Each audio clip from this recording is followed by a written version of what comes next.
Eu dizia, e vocês sabem, que essa reunião estava marcada há muito tempo, desde o começo do ano. Aconteceu ontem, dia 20. De lá para cá, desde o momento em que foi marcada, o que houve de relevante, de importante? A crise do Pix. Fica muito claro para Lula, e ele não está errado. Pode ser considerado um marco deflagrador da corrida eleitoral de 2026, especialmente a partir do vídeo do deputado Nicolas Ferreira. A reunião ministerial de ontem, marcada previamente, foi totalmente orientada, o seu corpo, o seu discurso, a sua estrutura, o seu tom, totalmente orientado pelo evento Pix.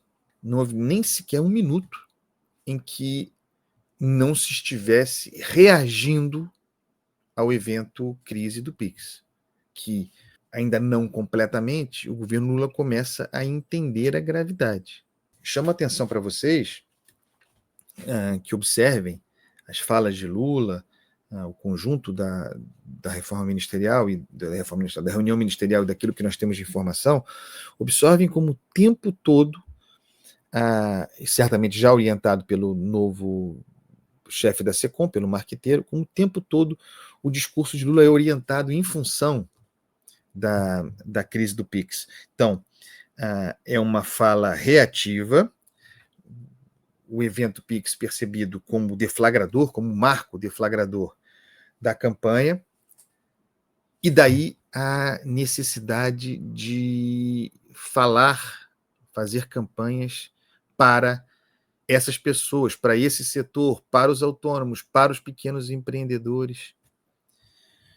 Vou abrir aspas aqui para uma fala de Lula que tem muito a ver com o que escrevi no meu artigo de ontem no Estadão, está disponível aí para quem quiser, depois leiam, e também no programa de ontem, que é a incapacidade de Lula e de seu governo reconhecerem as pessoas.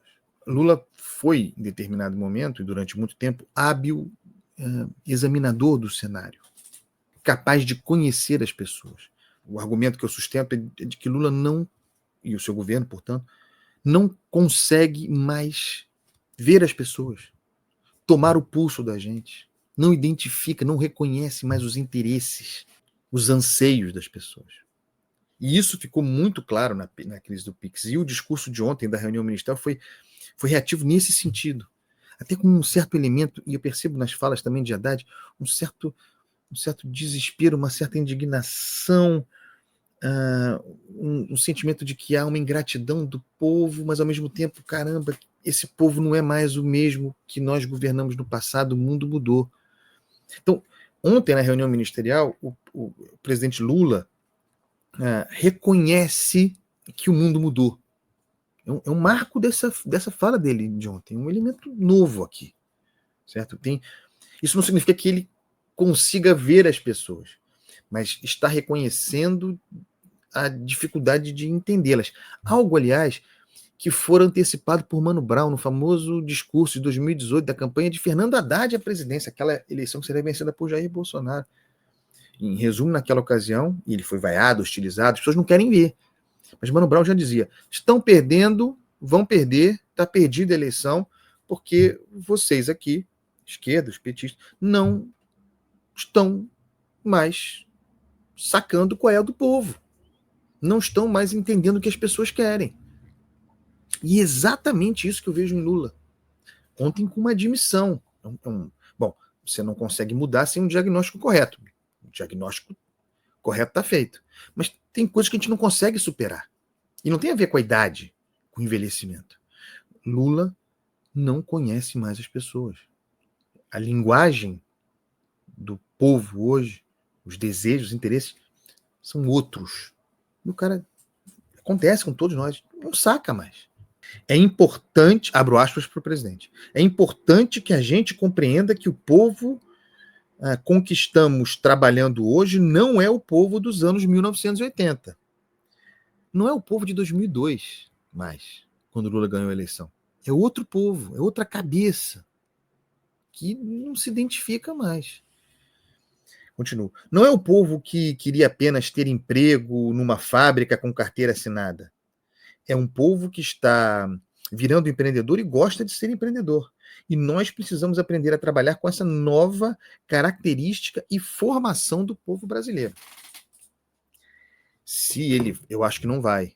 Se ele vai conseguir trabalhar com essa nova formação do povo brasileiro, que pressupõe um entendimento, uma compreensão do que essas pessoas querem, isso é outra questão. Mas aqui está o diagnóstico preciso. E é a própria explicação da crise de legitimidade do governo. As pessoas não confiam no governo. E essas pessoas com quem o governo quer falar, esse novo empreendedor, pequeno empreendedor, o autônomo, o sujeito que opera o Pix o tempo todo, ele desconfia do governo. Ele não acredita no governo. E já deu sinais disso. Vocês se lembram do episódio da regulamentação do trabalho do motorista de transporte, motorista de aplicativo para transporte, que Lula prometeu na campanha, que achava o máximo e tal, mas não ouviu as pessoas, as pessoas rejeitaram aquilo, as pessoas querem menos controle, menos regulamentações, elas não querem, elas abriram mão da CLT em grande medida. Estão satisfeitas com a sua vida autônoma, com a sua vida de pequeno empreendedor. E esse governo não consegue entender isso. A crise do Pix deriva daí, desse cara percebendo que o governo está aumentando o cerco sobre ele para tomar dinheiro. Esse governo percebido como um tomador de dinheiro. É uma crise de legitimidade e uma crise de confiança. Mas nessa fala aqui, pela primeira vez, pelo menos a me chamar a atenção, Lula faz, a seu modo, uma autocrítica. Ele está dizendo aqui que é importante que a gente compreenda, é importante que a gente entenda. É um processo de entendimento. Neste momento, o governo, não tendo credibilidade com essa galera, mais importante ainda, não tem o pulso dessas pessoas. Como é que você vai conseguir reverter, na hipótese que seja possível, o que eles chamam de desgaste? E não é desgaste, hein? Já passou do desgaste. É uma crise de mundos diferentes, de legitimidade. É uma rejeição desse pequeno empreendedor que cresce ao que organiza, ao que pretende o governo Lula, que é um governo arrecadador. Então, sim, a Receita não está cercando as pessoas para cercar as pessoas por prazer. A Receita tem, inclusive, metas, me parece, hoje em dia. Tem que arrecadar. Importante, a fala aqui do presidente Lula, nessa ocasião, ele também disse de mais rua e menos palácio. Bom, uma das formas de ver as pessoas, de sacar as pessoas, de compreender os anseios das pessoas, dessas pessoas, que o PT julgava ter, são pessoas que ascenderam socialmente. E que querem mais, e que não estão satisfeitas com esse esquema mais. Tem um viés conservador muito claro nessas pessoas. O governo o PT que entendia essas pessoas, não entende mais. Nós estamos falando de uma baixa classe média, mas de uma pessoa que se compreende como de classe média, que ascendeu, e em certo sentido talvez tenha ascendido em função de políticas públicas do governo do PT. E aí tem também o elemento da ingratidão. O Bolsa Família, que fez muitas famílias ascenderem, terem condições de serem classe média, são essas pessoas. Bolsa Família não é mais produto do lupetismo. Foi no passado. Então, em campanha, você podia dizer, como disseram, isso sim, mentira. Você lembra contra a Marina Silva? Que a comida ia sair da mesa do trabalhador e tal. Isso a gente se esquece. No passado, o PT podia operar a ideia de ser o pai do Bolsa Família, e sem ele, PT, o Bolsa Família correria risco. Mas já não dá mais. As pessoas não são gratas eternamente. O mundo real é assim. Ninguém é grato eternamente. Raramente alguém é grato eternamente. Então, depois de Lula já veio Dilma, Temer, Bolsonaro. O Bolsa Família ficou, passou por tudo isso e ficou. É política de Estado. Ninguém vai ficar agradecendo o tempo todo e votando em função do que está assentado.